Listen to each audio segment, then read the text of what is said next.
these were my people. Within an hour, I was like, these are my kind of people. Because I had just come from, let's say about a month earlier, I had just taken like 4 or 5 classes, business heavy classes, whatever. And I was like, this isn't right. Then I walk on a set like, these are my people. So I'm incredibly lucky to have that. But that day was rehearsal and I had never done a rehearsal before.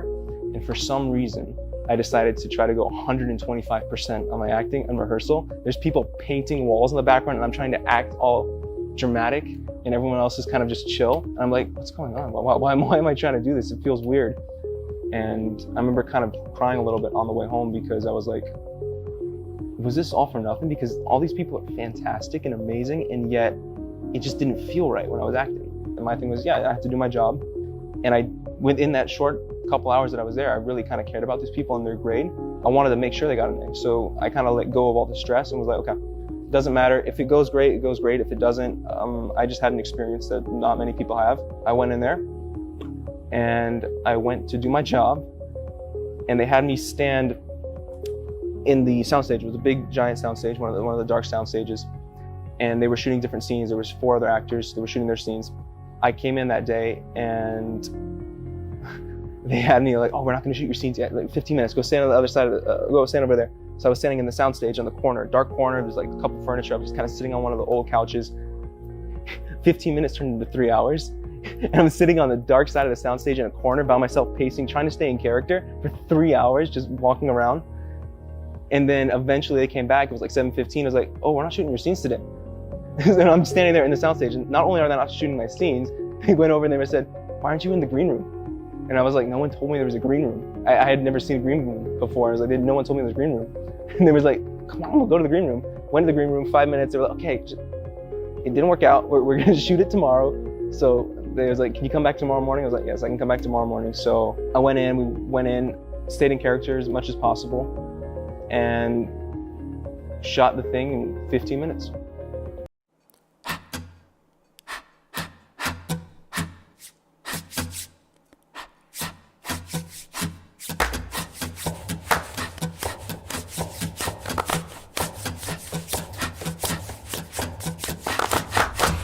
Musician. I don't need any music. I don't need you either! Shut up! Let me out. Let me out! Well, I'm involved in this movie, in this feature film, and it's called Love Trap. Super amazing film. Everybody involved is doing a wonderful job. From the director to the director/writers to the crew, everybody on the lovely crew, then to the cast. And just the entire setting in general, the environment is just so welcoming. Everybody is so diverse. But we all come collective to help invest into this vision that the director and everybody has of their own. But we all come in and just make it to be beautiful. So I can't wait for y'all to see that. Yes, sir.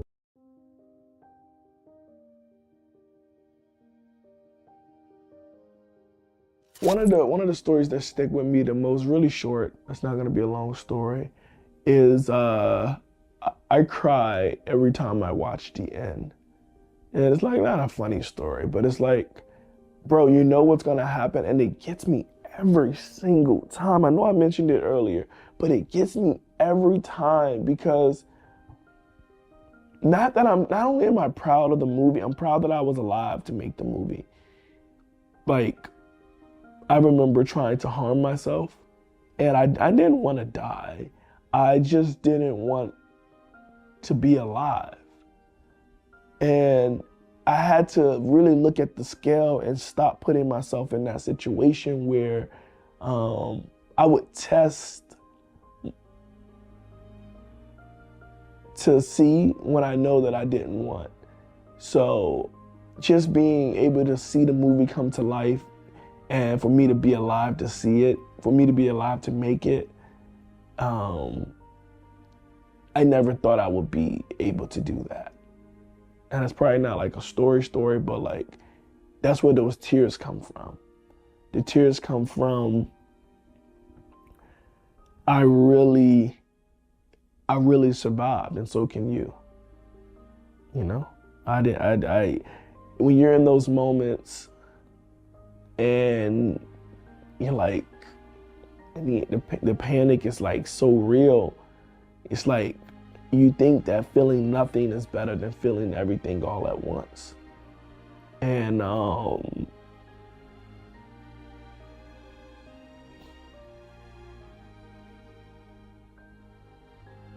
it's like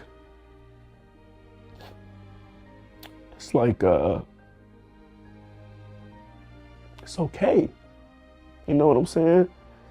It's really okay to feel it, you know? And sometimes the feelings get overwhelming and you don't want to feel it. And it's like, it's okay to have grief.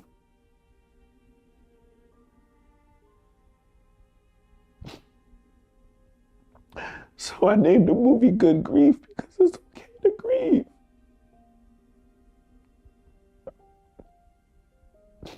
It's okay to hurt. It's okay to feel. It's okay to not be okay. Just having things to push you on to the next day, that's the secret. The secret is having techniques that can get you over to the next day, because sometimes like that next day just really shows you that everything was going to be okay. And I'm just so grateful because everything, it was okay. And I thought it was the end. It felt like the end. It felt like nothing would feel better, but here I am. I want y'all to know it's gonna be okay. So yeah, just give me a second. So today's show, we try to have guests on every week, and so part of, aside from today, but on any given day, you know, I'm searching for artists to interview. I'm reaching out. I have artists that reach out to me as well, looking how they can be a part of the show. From there, it's, you know, promotion of their interview and all that legwork on top of my regular 9-to-5 grind. You know, I drive for a living, so I'm always out of town. I'm always going all the way up to Michigan, and in that whole day, really, it transpires into the whole week, really, because every from day to day, as I'm editing videos of these interviews, I'm posting them. Again, corresponding with different artists from everywhere, making sure I get them to send their music first. And half the artists that I don't even know, I have to listen to their music first. If I don't really like it that much, then I have to say to myself, you know, is it worth me interviewing someone that I'm not really feeling their music, or is it just me that's not really feeling it? And sometimes I'll send it to Fuego, be like, here, check this out, tell me what you think. Or sometimes I'll say to myself, man, these guys got a ill following. Maybe it's just something I'm not up on yet, you know what I'm saying? So I have to just say, okay, I'm not rocking with it too much, but it is supportable, you know? And then from there, just try to connect everything. Today we had... My day was cool for the most part. Let me see. I woke up this morning. Nah, I wouldn't say the morning. We woke up like 1 o'clock. It was like 1, 2 o'clock when we woke up, yeah. Lady said we had a long night though. You know, I got up, rolled up some good weed. You know, got blazed. Went in the car, got there, chilled out, listened to some beats. And then, you know, my homies got up. We all went back up to the hotel room. I told them we were about to hit up the mall and stuff. Go cop some fit, shoes, normal shit. My name is Emmanuel Simms, and you're watching Rising Filmmakers.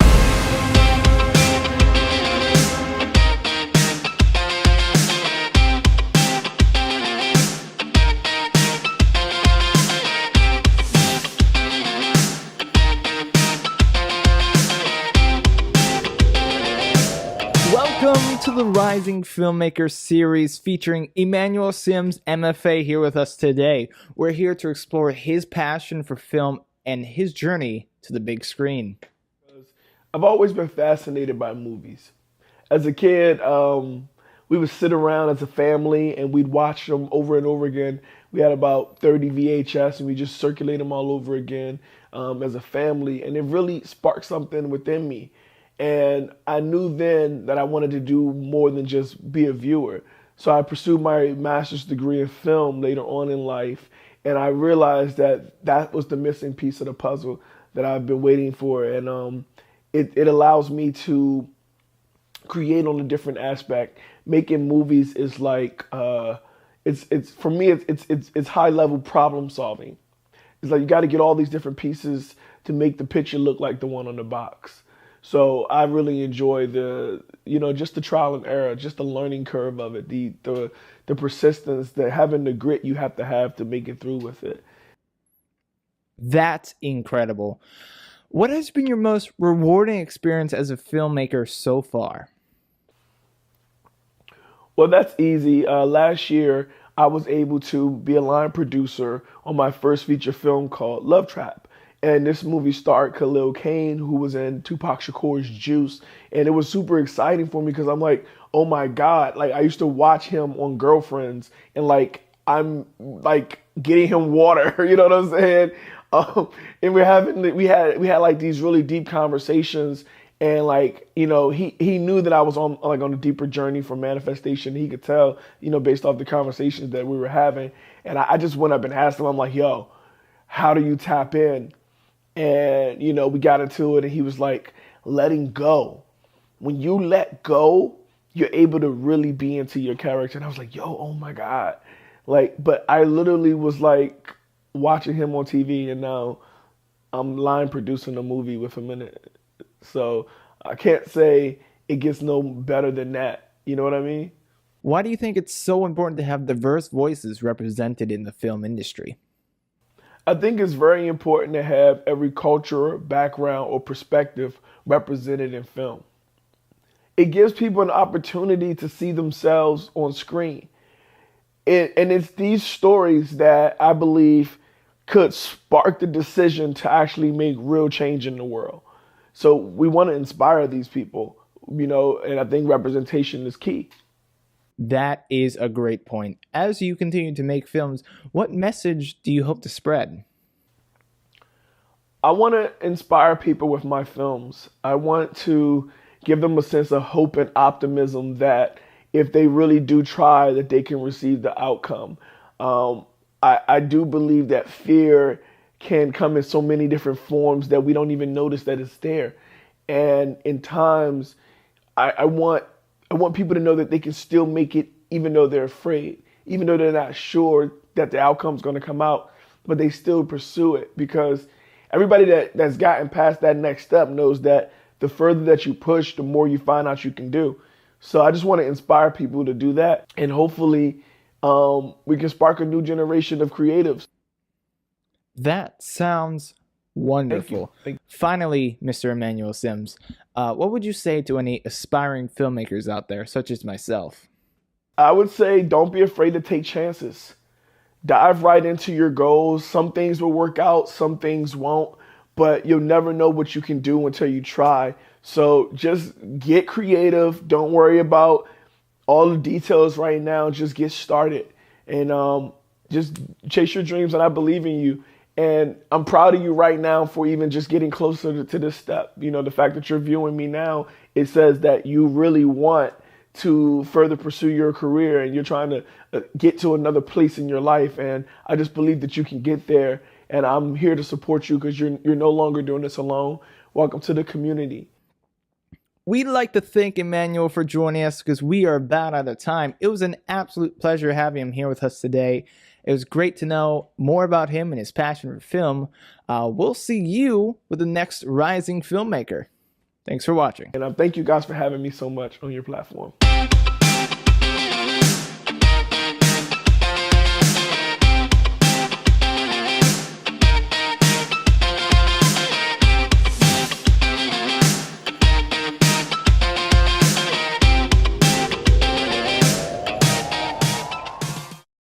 A masterclass by Willie Paul Womack Green on his song with LMA Philosophy called Riverside.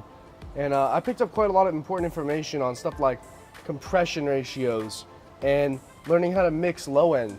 I have a lot of low end frequencies in my music, and for me, picking up on any sauce or valuable information that has to do with making your low end sound as clean as possible, that's always valuable for me. You know, a lot of rap music today, a lot of trap music, house, all the music that has a lot of heavy low end is very moving in a certain direction, but we don't see the mixes growing in quality a lot of the time, and that's something I want to take in when I do my music as a trap, rap, and reggaeton producer. I got into work, and then I put my new pair of shoes, because technically you're not allowed to wear outside scrubs inside, so I put on my second scrubs, and then I put on my second different shoes, and then my second something to cover your hair. And then I went inside and I worked in decontam today. It was so fun.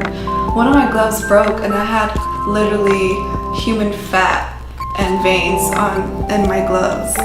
So it was like all over and it just spilled out of this instrument. And I was like, okay, that was really fun. So I ungowned, I scrub everything with hot water, put on another PPE on, and then I had a lot of eye trays, a lot of heart trays, and I was by myself in decontam because I'm always working solo, which was really fun. Hello and welcome. My name is Emmanuel Simms, and I'm thrilled to have you here, a part of our Lights, Camera, Action film program. First and foremost, I would like to express my sincere gratitude for you choosing this course to embark on your film journey. Filmmaking is a powerful art form that allows you to tell stories, evoke emotions, and create lasting memories. And in this course, we'll dive deep into the world of film production, exploring everything from generating creative ideas to showcasing your finished film. Over the course of our time together, we'll discuss the fundamental aspect of filmmaking, including camera operation, lighting, sound, directing, and more. You'll gain practical knowledge and hands-on experiences that will allow you to bring your vision to life. I want to emphasize that this course is for any individual, all ages and background, who may have a passion for filmmaking. Whether you're a beginner eager to learn the ropes, or someone with some experience looking to enhance their skills, there's something here for everyone. I'm here to guide you every step of the way, sharing my expertise and insight gained from years in the industry. But it's not just about me teaching you. It's also about creating a supporting community where we all can learn and grow together. So get ready for an exciting experience filled with creativity, discovery, and the joy of filmmaking. By the end of this course, you'll have the confidence and knowledge you need to plan, produce, and showcase your film. Remember, this is just the beginning of an incredible adventure, and I cannot wait to see what you create. So let's jump in and make some movie magic together. Hall of Fame, we're there all week at the ISS, International Student Society. It's ISS on Discord. So I just got here today to meet these people. So these are my club friends, and they're the very best friends you own. So ISS is the International Student Society, and I am part of that club. I'm very popular on Discord, but to meet these people in real life have really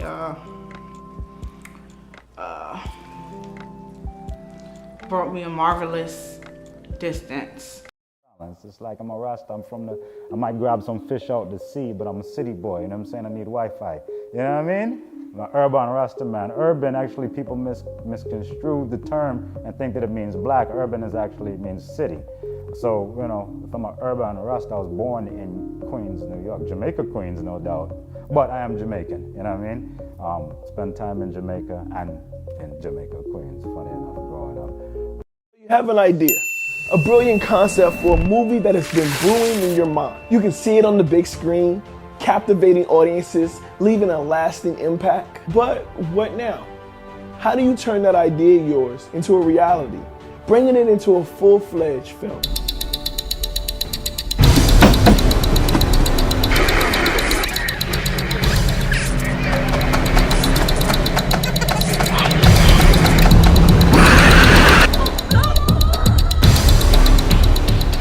Crazy Get you on that. I got so many women problems. My X chromosomes, they ain't never show up.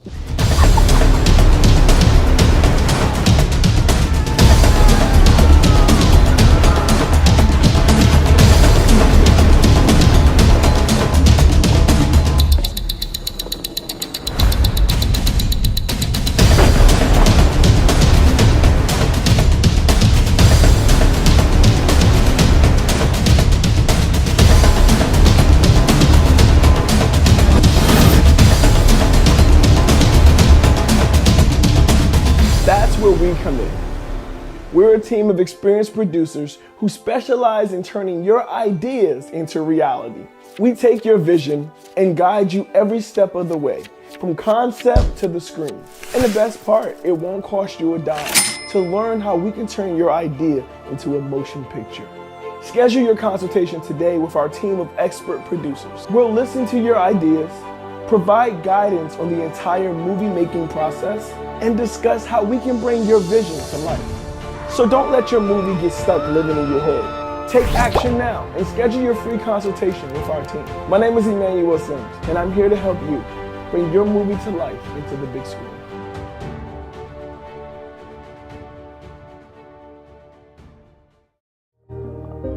It's a mess, you know? It's a mess globally. Everything went up. Money is losing value, you know, everything going up. So I have to secure my source of food first. And me and my friend, we just purchased 1 acre and then now the second one. So that one already have a pit, and we dig a little bit deeper, we're gonna get some water, you know, so I have my own source of food and water to secure my future. Or if things go back to how it was before, it'll be great too, you know, but still, I'll have a garden, you know what I mean? And then one day maybe I'll take my grandkids to the garden that I grew, and you know, let them climb the tree, you know, eat the fruit off from the tree itself, you know, like how many people out there have that opportunity? You know, most of the fruit you eat in the market, like they plug it from the tree at a young stage, so that when they ship, it doesn't go bad, you know. So slowly it was forced to ripe. You know what I mean? So the quality of fruit and vegetables that you eat right now are all-time low. You know, we eat frozen meat. I mean, nothing wrong with that. It's just that we could have better, you know.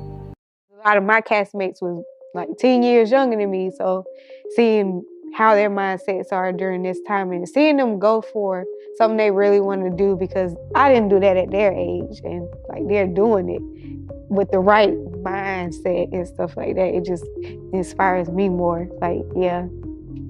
Although I'm at my age, I still can do it and I'm still going to do it. But yeah, so we got to set and I kind of chilled out in Holden a little bit with some of the extras and got to meet them. They were really cool. One of them actually bought one of my books this morning. Yeah, and I was like, oh my God. Now I got to see him again so I can sign it.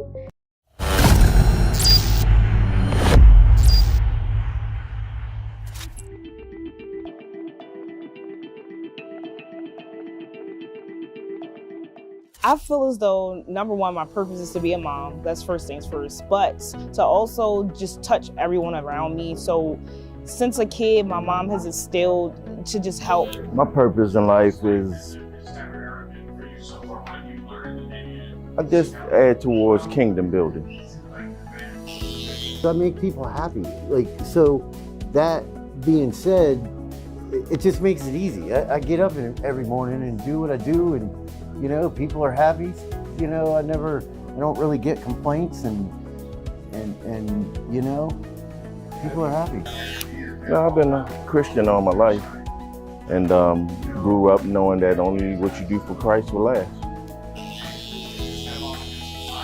I've helped friends come from Florida and brought them into my place. I've helped people build their businesses and brands and help style their brands and shoot their brands, photography and things like that.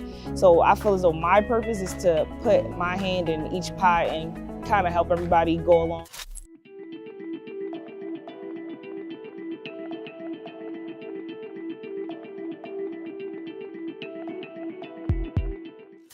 How did I discover it? It's more so, I'll say something that's always been in me. Elementary school, I'm the kid that you could go to ask for $1 or $2, or I'm that friend that if I'm going to get a slice of pizza, you're getting a slice of pizza too. So it's just always been me, genuinely. I believe in speaking those things that aren't as though they were. However, when my grandmother told me when I was a kid that you was gonna be a preacher, I kind of like saw that she spoke that into existence. And as much as I understand the things that's going on in the world today, I know that those are the things that matter today. The world's gone in so much turmoil, and the only thing that matters is what you do for the kingdom. The motivation for me is just me. Like, I feel as though I deserve more. I have always wanted and yearned for more. I was that kid that wanted to go to NYU. I didn't have the $50,000 a semester, but I wanted to go to NYU. I had always had big dreams. I wanted to be the next Bill Gates. I wanted to be Duff Goldman down at Charm City Cakes down there. I've always aspired to be the next great. Well, one, don't give up. And one of the things that I do sometimes, because easy does easy, and I say that all the time, okay? And what I mean by that is when you wake up in the morning, you go, oh, I got school, oh, I don't have to go. I can go tomorrow. Count backwards, do something, get up, do something to get yourself out of that, and then get up and go do what you gotta do.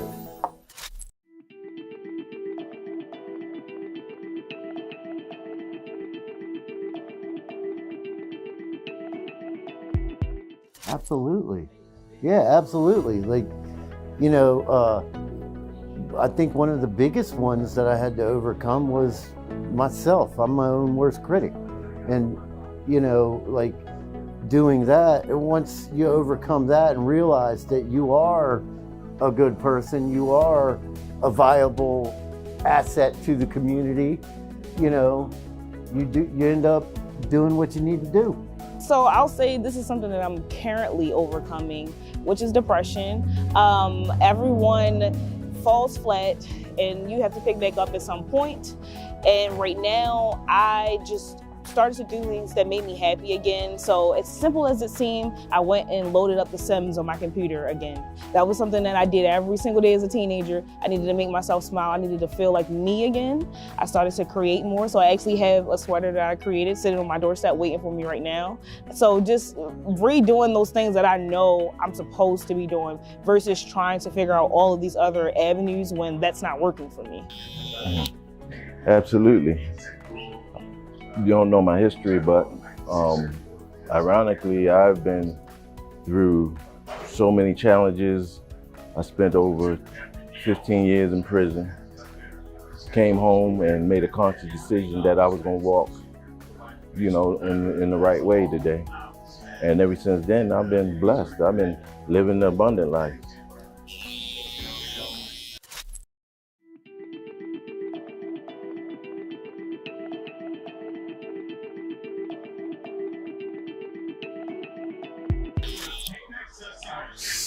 Stop settling for less, because you were created for so much more. Those things that easily beset us are the very things that keep us from moving forward. And while we're so oblivious to why we're here in the first place, chance happened to us all. But the reason that it happens to us all because we're not wise enough to know when misfortune will occur. So we're living a life and we're chasing dreams that's temporary. But if you're chasing a dream that's eternal, because there's a higher place and you were created for more for a purpose. Purpose living, a purpose-driven life have you reaching for things more than what's tangible, but supernatural things. We do what's required in the natural, but when we on a rise above circumstances and rise above things that easily beset us, we have to understand that we were created for so much more. And that's my mindset going forward. Regardless of where when I fall or when I get back up, because it's never about the fall, it's about the getting up. Because the just man falleth 7 times, but what makes him just is that he got sense enough to realize he can get back up and get back in line. This is for all of the smart kids in this world. Just because you know it doesn't mean you don't have to do it. That's where I went wrong. Every answer on the notebook, I knew it. Every answer on the test, I knew it, but because it wasn't challenging for me, because I didn't feel like I had to do it, I didn't do it. And that hindered my grades, of course. So you can go to your teacher and say, oh, can I make this up? But why didn't you just do it when you had the opportunity to? That's genuinely, just do it. Like, take every opportunity that you are given, because if you don't, you're gonna find yourself wishing, and wishing will not get you anything. Take the opportunities. I'm Jada. My name's Dave Cutlip. My name is James Cusack, and that is my why. And that is my why. That's my why. You can find me on all social media platforms at How Dope Is Jigga. I gotta give my grandma put her on a soapbox a little bit, because she lived a beautiful life. 9 siblings, 5 children. She was Mary Kay elitist. I mean, that was she could sell Mary Kay to a man, overweight, middle-aged man. She would sell him Mary Kay. Like, she was that good. She just walked, her line was, oh, your skin looks so nice, what do you use? Bam, you're in there. As soon as you talk to her, it's a wrap. You're buying a whole package set. She even got the car and everything. You like the pink Cadillac? My grandmother got the pink Cadillac. She ended up not doing the Cadillac, she ended up doing a Grand Am, a red Grand Am instead of the pink Cadillac, but she still got a car from Mary Kay because she was that good. She was that top tier right there. So you don't think it's much, but she really, for being a woman from a different country, she's Jamaican, my family's Jamaican, that's my heritage, coming from Jamaica, being brought up by the Kennedys, which is actually interesting. She got up on the work program from the Kennedys. John F. JFK had been shot already by that point, but the family still needed the help or whatever, so they brought her up to assist. She helped with the kids and things like that for a little bit on the work program. Next thing you know, she's in New York, and because socialization is a big thing. Remember to socialize. Remember to teach your kids to socialize. The antisocial thing is cute, but it's not going to help anyone in the long run. Teach them to be social in just about every environment, because she was able to socialize. Like I said, a little woman coming from Jamaica, a little immigrant woman, the way she was able to get a house, one of the first houses in Queens as a black immigrant. There was no black, it was all Jewish owned. So she had the first little corner house in Queens, had the best yard and everything, and she got it first. Well, they really overcharged her just because she didn't know better. They really charged her too much money. But she still paid less than, of course, what it is now. But, and this goes on to choosing your partner now. So her life just kind of exemplifies like step by step of what to do and what was done right and what was done well, but also what not to do. So when you're picking your partner, be very particular. I mean, very particular. Like, let's get specific. Not just in the, I need 6'6", 6 figures, 6 feet, 6 pack, right? The 666 rule. No, you need to have it be more genuine. Does he speak to you kindly? Does he rub your feet after a long day? Is he thoughtful? Does he remember small things, little things that you love, little things that you enjoy? So find someone does he help you grow? Like, is he an asset to your life instead of a liability? Make him be an asset, make her be an asset to your life. Help them, your life is already okay. Let them come in and just improve that life. They just build. You guys just work a partnership, and you just build together and grow together in a beautiful way, come together. So my grandmother was one to grow. She had a house in Queens, she had a house in Long Island, and so she wanted to get more property. She was all about having property. She knew that was important. Having houses was important. But the men she was with weren't thinking about it like that. They were okay with, just being, just existing. They didn't necessarily need more. They weren't ambitious like she was. So that cost her. It stopped her from doing a lot of things and kind of getting to that next level in her life that she wanted to get to, that she's working so hard for. So just be mindful of who you're with. And so now, and now she's in her elderly age. Now she's in a nursing home with, like I said, she has her family that still loves her, but, she doesn't have her houses anymore. She doesn't have her car anymore. She doesn't have, so all that's gone. And like I said, it's New York now. So her house that was in Queens, that was, I think, $60,000 at the time when she bought it, is now probably, what, $2 million easily, like without even blinking, in New York. And it had an attic and a basement. So she could have rented out both things. She could have had like 6 bedrooms to rent out. She rented out the bottom one. But yeah, it's just being mindful of these things. So when you get these things and pass these things on to your children, teach them how to use it appropriately. Educate them on it so they know and they can use it responsibly and it continue to grow and work for them. Land is critical. Houses are nice, property is nice, but land, that's what we're missing. The land.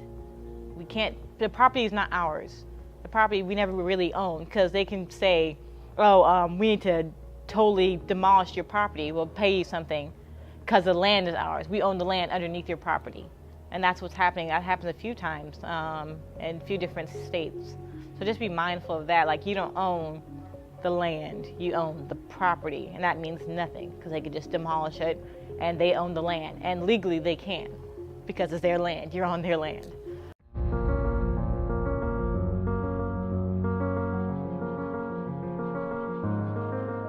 You have the white picket fence, palm trees slinging in the air, and clouds that are so close to the earth you can almost touch them. They just sit up there living their best life, bro. Clouds got the best job. You ever think the clouds get depressed living their best life? Of course. How else would you explain the rain?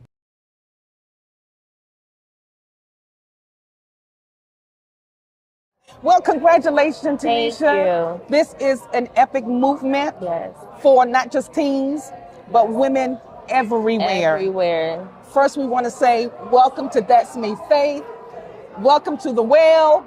Welcome to God's Ordinary People Blog Talk Radio Show. We are so excited to have you and your wonderful husband, Minister, Pastor, Elder, Gosa with us, the king who hails the queen. Yes. And so we are so excited to have you. I know you had a long day. You are fabulous. Thank you so Your much. whole venue is amazing. You Thank guys you. should have been here. Yes. It's amazing. Thank you. Your books are gorgeous. Thank you. They are fabulous. Yes. Honey, when I say you put royalty out there to the world, Yes. you put it out there, right? So tell us a little bit about yourself. Sure. I said keep everything down in 1 minute, but okay. Yes, yes. Okay. So, yes, I am Tanisha Gosa, and I am definitely married to my college sweetheart, Pastor Ciandre Gosa. I am a social worker. I am a motivational speaker. I am first of all, most of all, I'm a child of God. That's first and foremost. I'm an encourager, and now I am an author. This lady, she got it going on, right? Okay, so your journals are geared towards teens. What was the motivation behind that? So actually, I have one geared towards teens, and the other is geared towards women as a whole in general. Okay. And so what motivated me was that when I was given my first journal at 12 years old, and so and I still have it. Down through the years, I've been journaling, getting my thoughts out there, writing the vision and making it plain like the scripture says, and just putting down goals and aspirations. And I felt like now was the time, because of everything that we're experiencing in life as women, as people, you know, was a time for us to really sit down and be able to get out our thoughts, be able to really get out and write the vision and make it plain. And in working in the mental health capacity, journaling is like key. I encourage my clients all the time to journal because you're able to get out whatever you have in, you got to get it out somehow, some way. So why not put it down on paper? Well, there goes 2 questions on the list. Okay, so you've gotten here. Yes. What's next? Oh, what's next? This is big. Yes. This is epic. This is a movement. Yes. And what better time to do it when we're celebrating women? Yes, exactly. What's next for you, Tanisha? So I don't even know all that God has in store and what's next. I do want to get out and get into the community. I do want to get into the schools. And I do want to get into different women's groups to spread these journals. I don't know, a tour might be next. See, that's what I'm talking about. A whole tour. This is amazing. Yes. Can you imagine TD Jakes, Sarah Jakes now, giving you a call and saying, I've seen your journals. Wow. We want you to come. What's your response? When? I'm coming. I'm coming because I'm at a point in a season in my life where I'm just stepping out. I'm like Abraham. I'm just stepping out. I don't know where. I don't know how. Even the fact of being here in Delaware, how I got here was an Abraham experience because I didn't know anybody here. I didn't have, you know, any family here or anything. So I came out here for school by myself, and look what I've gained in the last 16 years. So I'm just remember what he did for me when I left from Jersey to come here. I'm remembering that even as I go forward in this next journey in my life. 2 inspirations. Who were 2 inspirations in your life?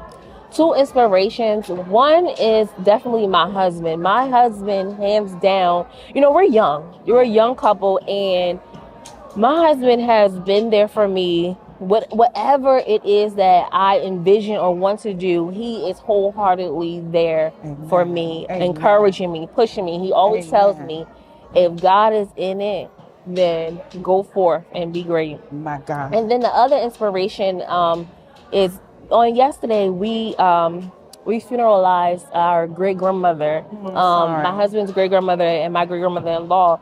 And so in honor of her, she is my inspiration because she raised 8 kids by herself and was a trooper even throughout her illness and her sickness. So she's another inspiration. And I actually gave her she's on the front of my journal.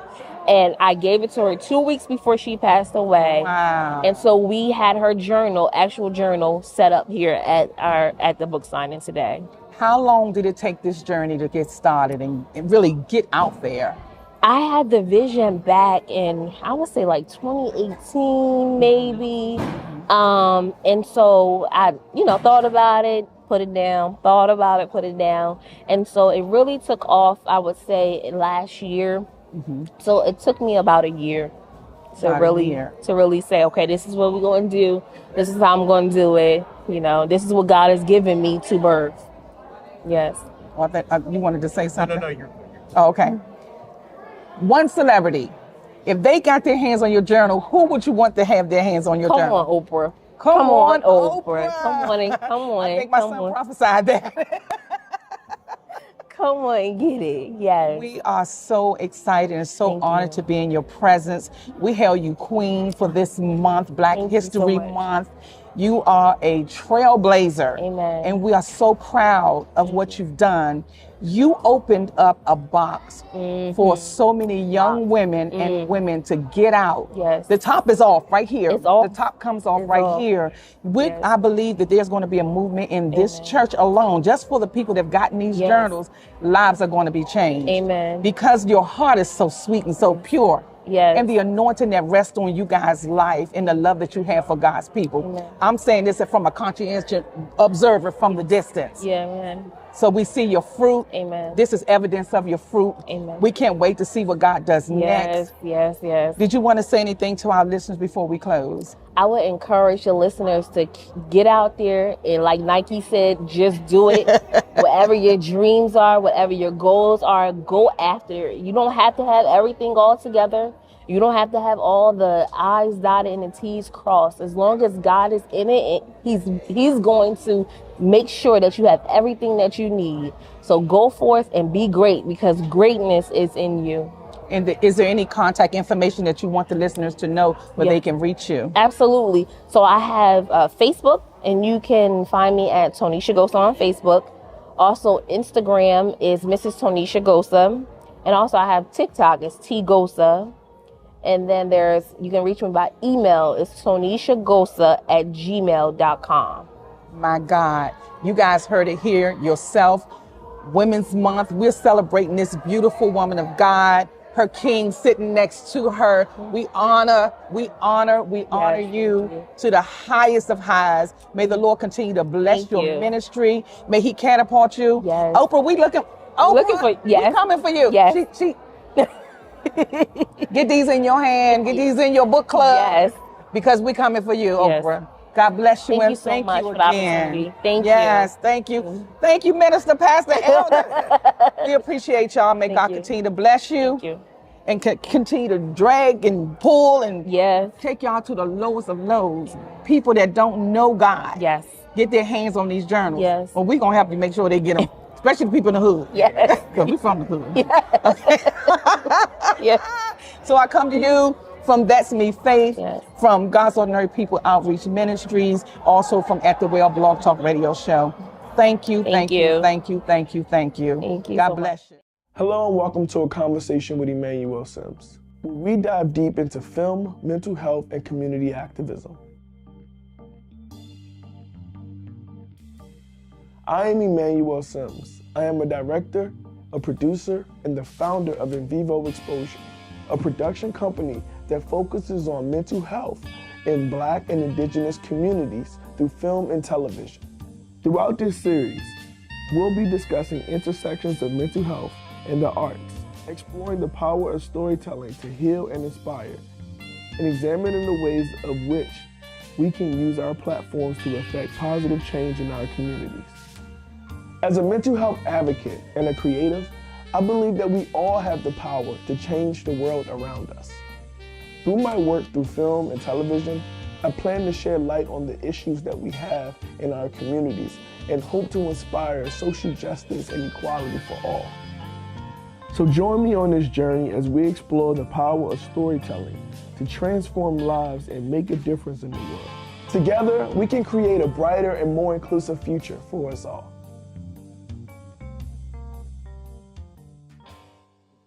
For me, I was inspired way before Good Grief was even thought of. So I started doing a master's program at the University of the District of Columbia. It was a dual master's in mental health and clinical rehabilitation counseling. And during that time, I think I've sought out the most mental health help that I could ever get, because during the program, it's very important for counselors to go to counseling. So during that, I realized that I was very privileged to have access to these services.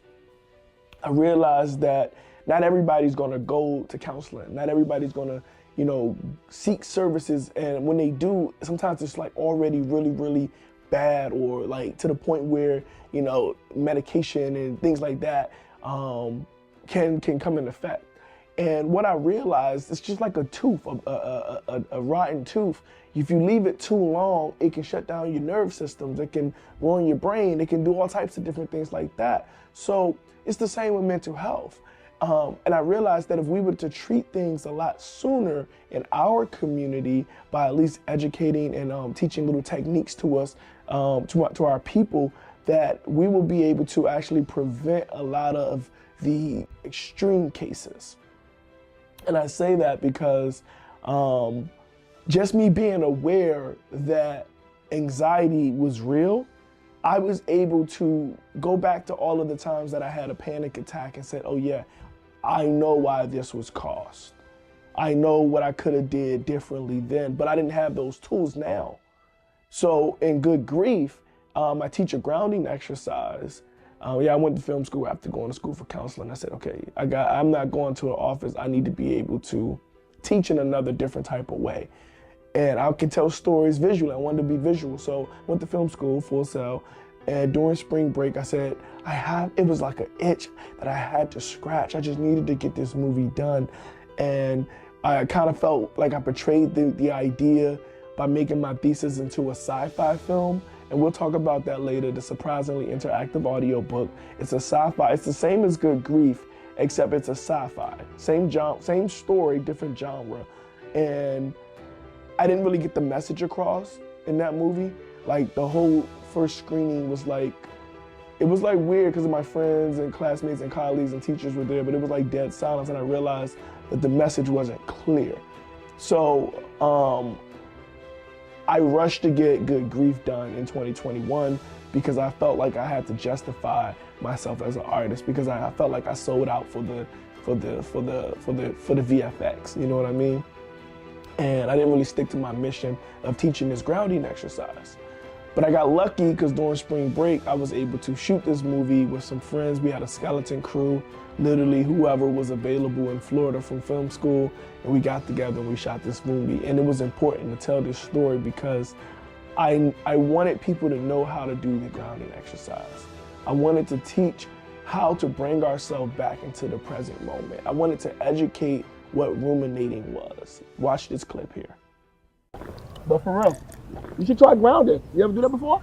Thought about it. Simple, man. It's where you use your 5 senses to bring yourself back into reality. A lot of times we get lost in our head, and let me tell you this, ruminating thoughts hurt like hell.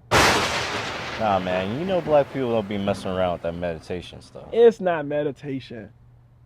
It's grounding. You don't even gotta close your eyes. If you don't trust me, at least trust yourself. So like I mentioned, I felt like I kind of sold out when it came to the surprisingly interactive audiobook. Although it was supposed to have the same sentiment, I didn't include the grounding exercise, which it was like, okay, it wasn't there. So when it came to Good Grief, which was the original story, before the surprisingly interactive audiobook came up, Good Grief was the original story, and the audiobook was originally in Good Grief. So in the original story, Omri would come home and he would be depressed, and he would throw his bag on the table, which would alert the audiobook. When the audiobook was to come on, then Demi would show up, which was the character that I played in the original. And once he showed up, he would guide him by just being there. Now, in this new remaster, you hear the intro of Mindful Manny, Emmanuel Simms, you know, myself giving that audiobook introduction. You're listening to the audiobook, find yourself in a comfortable position. And in the first movie, we didn't kind of give that. It just showed him going through the ups and downs, the trauma of not having quality health insurance, which was giving him people who didn't really care or just looked at him as a number, rather than trying to, you know, be empathetic. They're like, hey, you know, we'll get some more out the cage next week. And he's like, you know, just he's already going through it, and it's like the people that's supposed to be helping him aren't helping.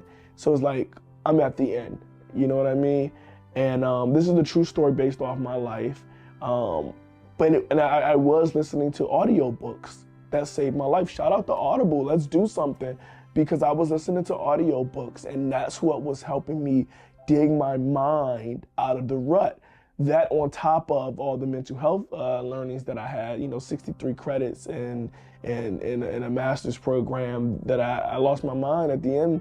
I was seeking services. So when I say getting back into myself, getting back into my life, finding myself again, I really got to express how powerful the audiobooks was, but I kind of brought that vision back to life. That's what I wanted. And it's crazy how it worked out, because I have an Audible with my different books that are available on Amazon under Emmanuel Simms. You can get audiobooks there. But I also have a mindful meditation that you can listen to on Spotify and iTunes. Yeah, just look up Mindful Manny's Mindful Meditation, and you can find that on Audible and Spotify. I'll put a link right here. So I use a little bit of that as, you know, sync my own stuff, of course. And I have the audiobook there. And there's this one part at the end of the movie, like, and I know it's my movie, but it gets me every time. I get to crying, I get the tears, because I can relate, right? I can relate to being, I can relate to Omri. And it was that moment when I knew I was enough, that I knew everything was gonna be okay. And I just wanted to tell a story that just showed how a man on the edge can overcome, you know, even if he just used the tools that he has. And also, like I said, in the movie, I'm giving out the tools of grounding. So that's still there, but I really just wanted to add that audiobook piece, that missing piece that I felt real guilty for not putting it in there.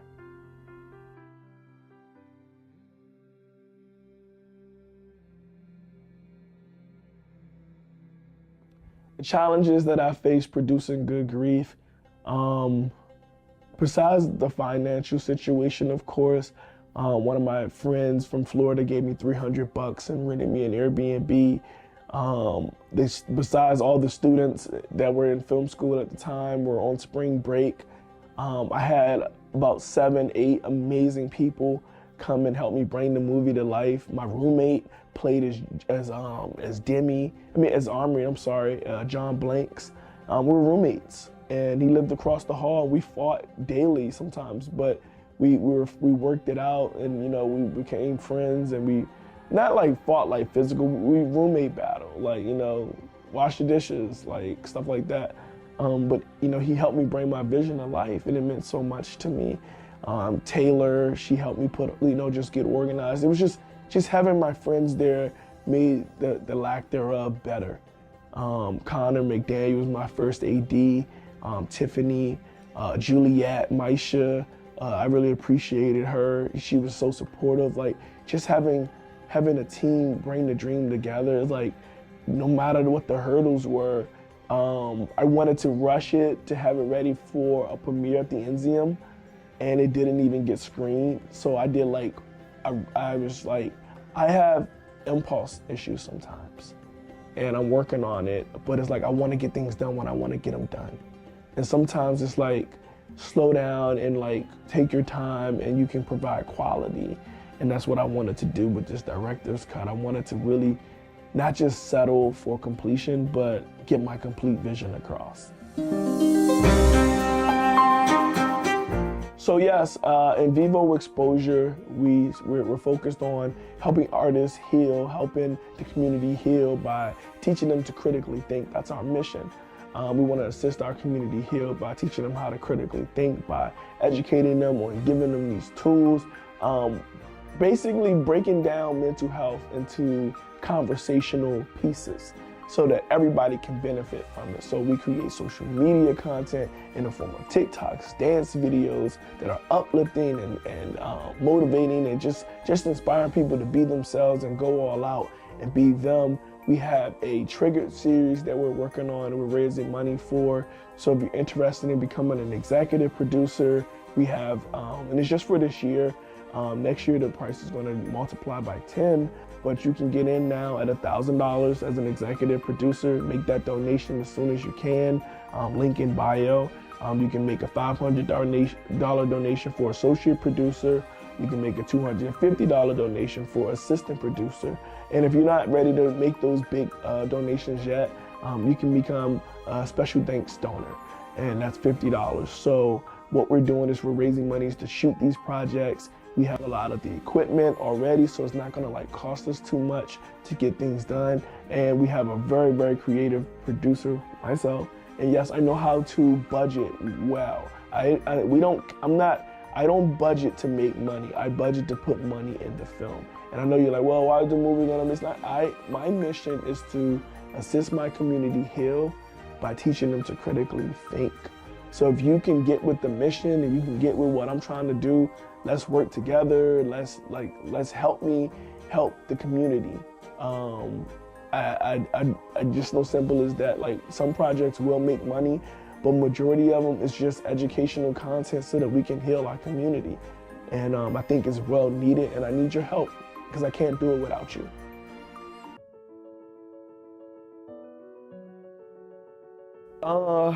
Yeah, so one of the stories that stick with me the most, really short, it's not gonna be a long story, is I cry every time I watch the end.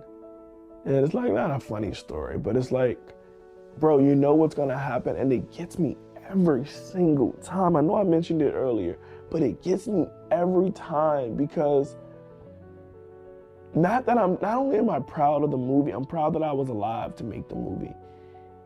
Like, I remember trying to harm myself, and I didn't want to die. I just didn't want to be alive.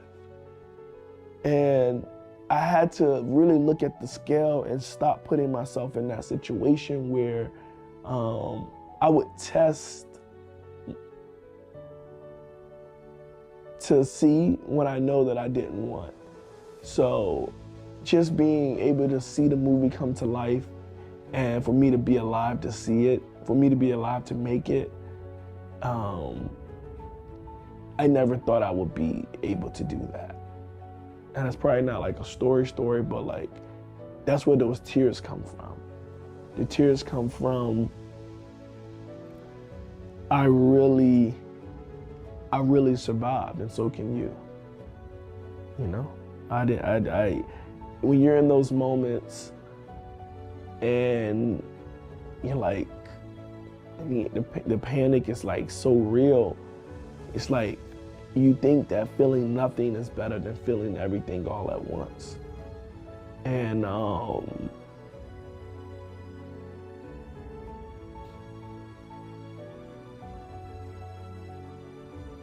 it's like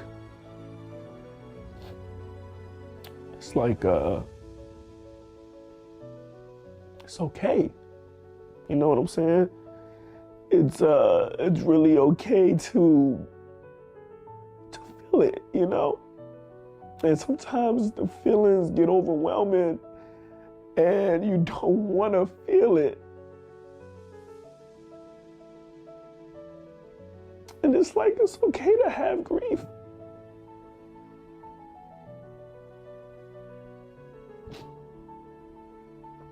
So I named the movie Good Grief because it's okay to grieve.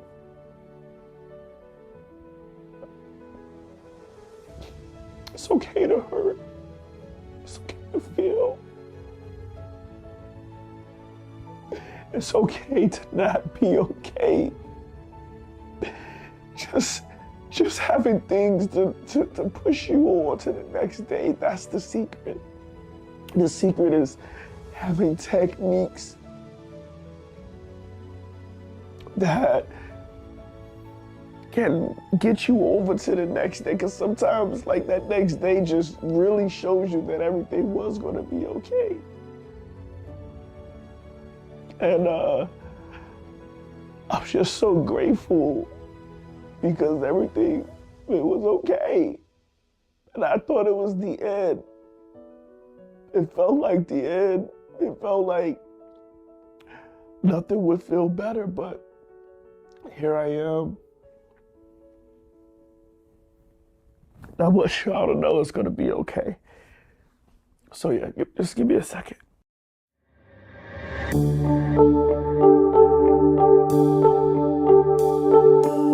That's a way to bring it back. Okay, good shift. Whoever's producing this is doing a really good job. I'd have to say that when I got to live in China, I really learned about innovation.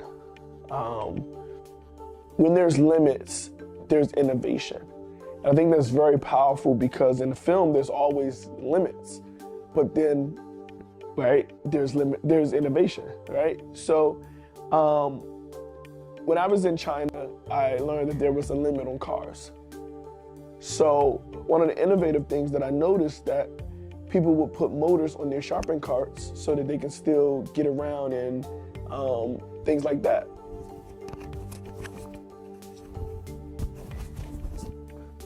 Sorry. And people can still get around and, not have to just push the carts, but have a little motorized push with it. And I thought that was super innovative. I learned that in China, the way they keep their GDP up is that they keep the cycle flowing, basically. So if they keep the carpenter building, they keep the masonry making the cement, so however it works. I may be getting all this stuff wrong because I honestly got a C in those courses. I started skipping school and being an entrepreneur while I was in China. So whoever came up with these questions, really good questions. But yes, no, I really did learn that as long as you keep the cycle going, as long as you keep oiling the well, as long as you keep working at it, everybody will be able to work. And in film, everybody has an opportunity to work. From pre-production, from idea to post-production and screening and wherever you go with your film, there's an opportunity for everybody and every skill, from sign language to artists who draw paper, to people who do paper mache, to people who style rooms, to people who make music, to people who just, play music. There's so many opportunities for everybody in the industry to work together from every form of art and create this masterpiece. And the more that you work with, the more that you can add and invest into this creative piece. So that's what I learned when I was in China. It's when there's limitations, just get innovative. When there's limitations, make innovations. I'm trying to make something round, but whatever. But it's just keep working, keep redoing, keep the cycle going. And when there's limitations, have innovations. And that's how my Chinese history and economics play into my film and directing, because I'm innovative. It's gonna work out. That's a good twist up in the twist. Thank you, guys.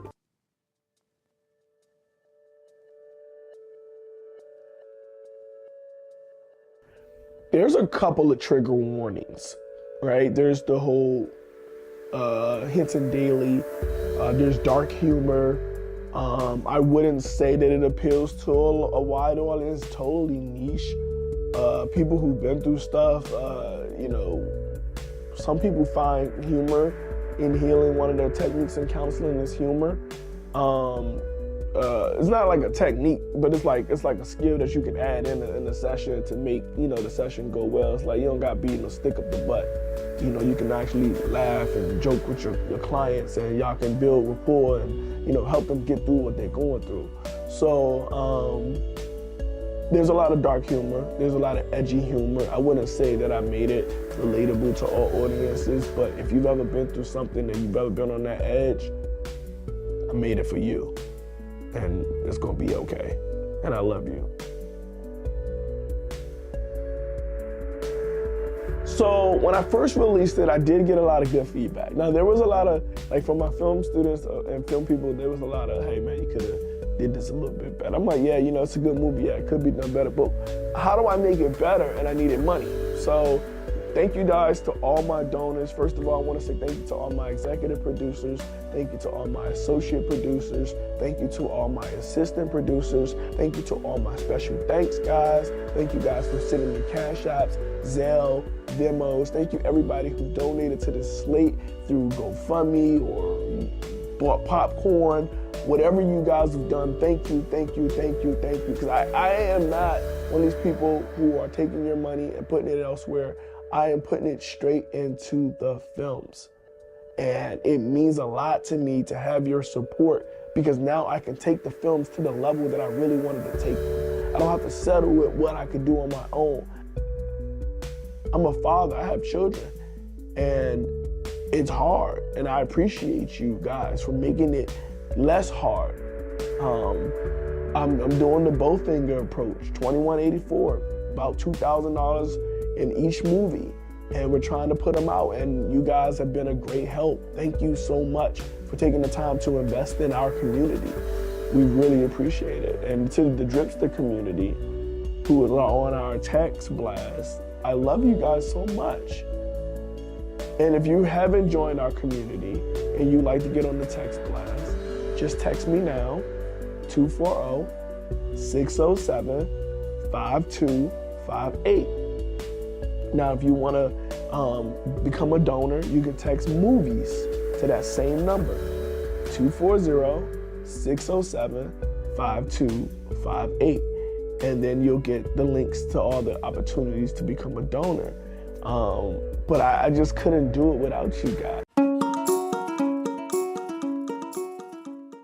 And when people say that they really enjoyed it, and my aunt, my sales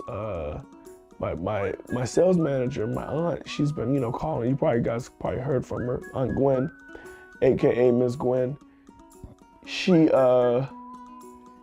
said she was going through some things when she watched it, but it helped her come to light. And it's like she tell me that every time we talk. I'm like, what is she saying? And she's giving me that feedback. She's saying that it did work, and that's proof. And that's the conversations that are being had, is that just give it a shot, and maybe something in you could be also lit. Absolutely. So after the 2023 Eudaimonia film slate is released, I am teaming up with Brandon T. Jackson as the Vice President of Development at KOE Studios. That's Kingdom Over Everything Studios. We have a release coming out called Trap City, where we star Young Jeezy and Clifton Powell, and I'm super excited about that movie. It's gonna be airing really, really soon. We've been developing movies like Detroit City Cop and Fighting Back, which are gonna both star Brandon T. Jackson and a bunch of different characters. I'm honored to be able to be a part of also the Hollywood and the high independent, but also, the middle class independent, and still make visions and dreams come to life. So if you have an idea, maybe your movie can be the next movie that I help produce, because I'm sticking to my culture. I'm sticking to loving to give back. But that's the sneak peek. Yes, I am working with KOE Studios, and we got big things coming in store. But if you have a movie and you have a story that you want to tell, shoot me a text, 240-607-5258, and maybe I can bring your vision to life. And once again, my name is Emmanuel Simms, aka the Drip Headmaster himself. And if no one's told you they love you today, remember God loves you, and so do I. And to make it a great day or not, the choice is yours. Dribbity, dribbity.